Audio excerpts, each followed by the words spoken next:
માં કોને કહેવાય ને, મારે તમને એ શીખવું હતું. અત્યારથી 12 થી 22 વર્ષની દીકરીઓને વસ્તુ ભૂલાઈ ગઈ છે ને જીવનમાં, એટલે જ તે રોંગ સાઈડમાં આપણે જઈએ છીએ.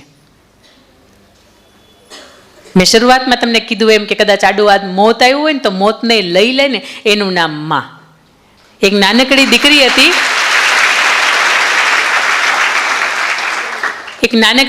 હતી, અને એ થોડી મોટી થઈ ને એટલે એમના કોઈ ઘર પરિવારે એમના એ દીકરીને કહ્યું કે બેટા તારો જ્યારે જન્મ થવાનો હતો ને ત્યારે તારી માં છે ને માંડ માંડ મૃત્યુમાંથી બચી છે. એટલે દીકરીએ માને પૂછ્યું, હે માં, કે સાચી વાત, મારો તે જન્મ આપ્યો તે મને ત્યારે હું ત્યારે તું માંડ માંડ બચી છો? તેની મા એમ કહે છે કે હા, હું માંડ માંડ બચી છું, પણ બેટા અત્યારે કે હું મરી જાઉં તો એ 12 વર્ષની દીકરી એમ કહે છે કે માં, તું ન જીવે ને તો મારે નથી જીવવું. પણ આ 10 કે 12 વર્ષની દીકરી હોય ને હજી એને સંવેદનાઓ છે, પણ આ 15, 17, 18, 20 કે 22 વર્ષની દીકરી થઈ જાય અને મા એમ કે હું મરી જાય તો એ કાંઈ આપણને ફેર નથી પડતો. આ ખાસ કાર્યક્રમ એટલા માટે છે.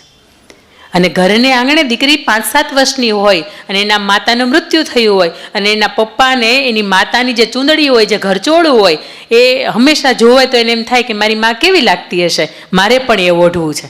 એટલે એ પપ્પાને પૂછે કે પપ્પા, હું ઘરચોળું ઓઢું? એટલે એને પપ્પા ના પાડે.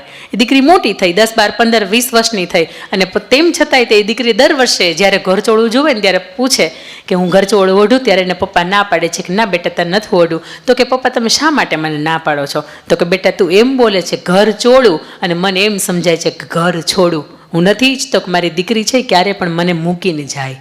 આ દુનિયાનો ખંપીધર ગમે એવો બાપ હોય ને 2 જ વખત રડે. એક એને દીકરો એના ઘરમાંથી વૃદ્ધાવસ્થાએ કાઢી મૂકે, દીકરો તર છોડે ત્યારે, અને બીજું કે દીકરી ઘરને છોડે ને ત્યારે. પણ અહીંયા બેઠેલી દરેક દીકરીઓના મારા એને સ્વમાન એ ભરવું છે કે બેટા, તમે ખારવા સમાજ એટલે ખમીરવંતો સમાજ, તમે એની દીકરીઓ છો.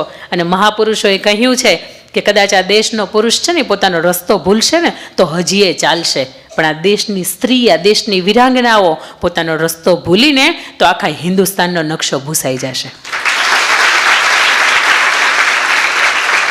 એટલે દીકરીનો જન્મ થાય ત્યારથી લઈને દીકરીના ઘરે એક બીજા સંતાનનો જન્મ થાય અને દીકરી અલગ અલગ અવસ્થાઓમાંથી પસાર થાય ને, એ દરેક અવસ્થાને મારે ખુમારી ભર્યા એક નવા જે આપણે સત્ય ઘટનાઓ બની ગઈ છે.